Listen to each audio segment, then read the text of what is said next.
Welcome back to Face the Nation. We now go to Senator Kirsten Gillibrand. She's a Democrat from New York and the newest contender in the 2020 Democratic presidential primary. She joins us this morning from Des Moines. Senator, welcome to Face the Nation. Thank you, Margaret. You have said that you are a no on the president's proposal here to end the shutdown. Why isn't the offer of 3 years of protection for DACA and TPS recipients enough of a start for you? Well, he's the one who got rid of DACA protection in the first place. And to offer a temporary respite, it doesn't. If you talk to any DACA recipient in America today, they're anxious, they're worried, they're concerned. They might be at school, they don't know if they can finish school, they might be getting married. Their lives are being upended, and this president has no compassion. So I don't think you should even consider this because it's 3 years, it's just DACA. Why not all the dreamers? Why not a permanent pathway to citizenship so they actually can have certainty about their lives? What it really shows is his lack of compassion and empathy for people that are suffering. And I think it's a non-starter. The president said this morning in a tweet that amnesty could be part of a broader deal down the line. Do you take him at his word on that? No, I don't. I don't take him on his word on anything. If he really cares about this, he would open up the government, stop the 800,000 people that didn't get a paycheck last week, stop their suffering. Some people can't pay for medicines, food, heat, mortgages, rents. It just shows a callousness that is unacceptable. And so open the government, pay the people, pay our public servants, and then get to the business of talking about a comprehensive immigration reform. But to offer him a 3-year DACA deal is just not, it doesn't accomplish what we need to accomplish. It's not enough, and I think it's cynical. Well, Democrats would have to agree to anything the president really puts forward in order to end this shutdown. But when I look at some of your past comments, you've said the president is ripping apart the moral fabric of our country. You have a consistent voting record of voting against many of his nominees. Do you think there's the possibility for any kind of proposal you could sign on to in the middle of this election campaign? Well, what I wish he would do is just open up the government under the agreement that we will make a deal with him and have time to actually mete it out.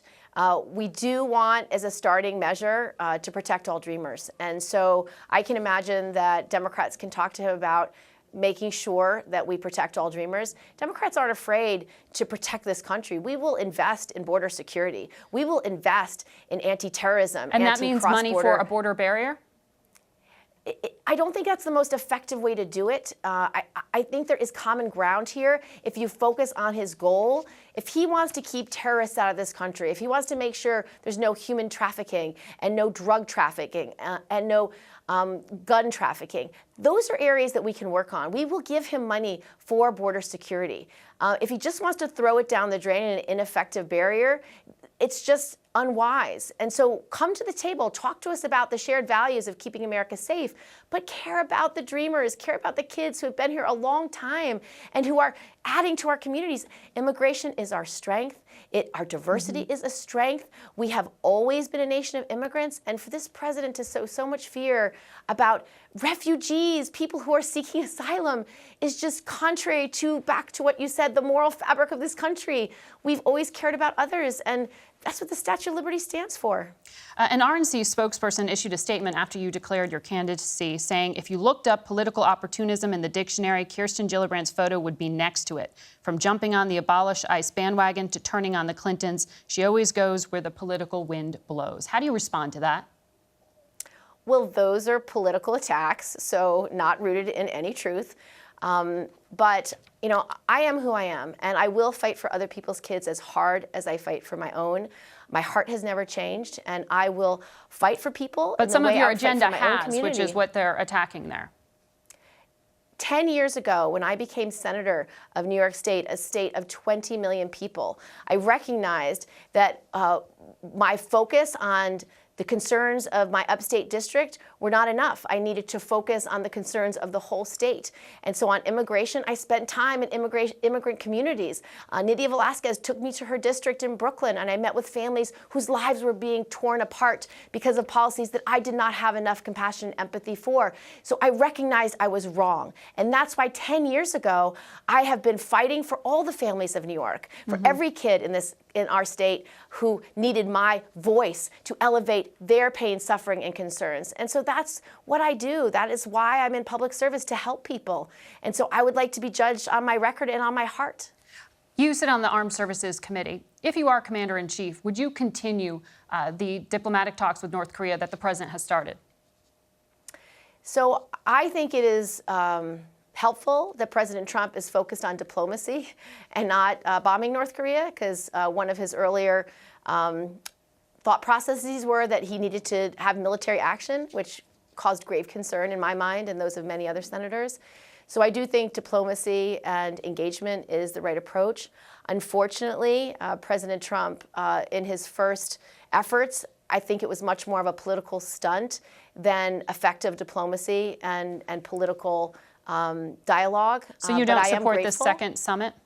No, I am grateful because he is choosing a path of diplomacy, even if he's not good at it, or even if it's not more than a political stunt. I'm still grateful that that is his choice, as opposed to bombing North Korea.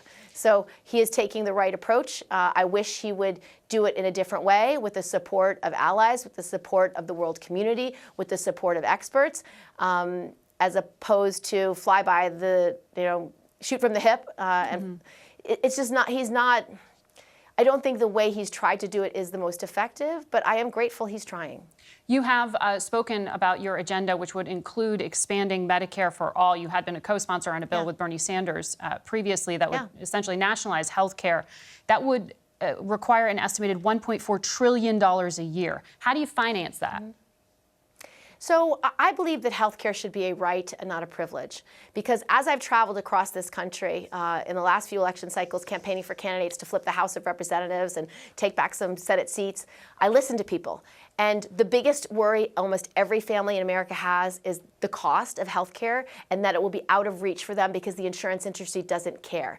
So the reason why I believe in Medicare for all is I think any family should have access to at least one not-for-profit public option, so they can compete with the for-profit insurance industry that just has to make their quarterly profits and pay their shareholders value and make sure their CEOs make millions of dollars. That is not aligned with the goal of universal coverage that's good and affordable. How do you pay for it?